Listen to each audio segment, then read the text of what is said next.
बात करेंगे स्मॉग की। शेखुपुरा में स्मॉग में इजाफा जारी है। शहरी कोई भी एहतियाती तदाबीर पर अमल करते नजर नहीं आ रहे। मजीद तफसीलात बता रहे हैं नुमाइंदा बोल न्यूज़ मुस्तफ़ा खान से। जी मुस्तफ़ा खान, आगाह कीजिएगा, शेखुपुरा की क्या सूरत हाल है?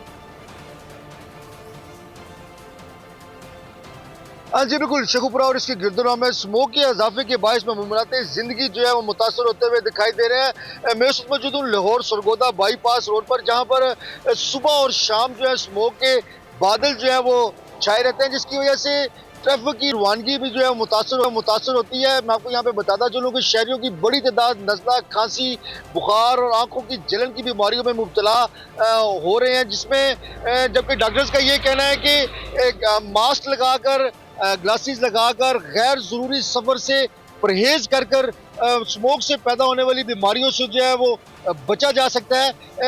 जबकि शहरी जो है वो दफातर में, स्कूल्स में, उसके साथ साथ बाज़ारों में किसी भी जगह पर मास्क लगाते हुए, एहतियात करते हुए दिखाई नहीं दे रहे।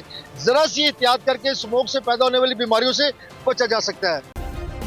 सब्सक्राइब करें और बेल दबाएं ताकि कोई खबर रह न जाए।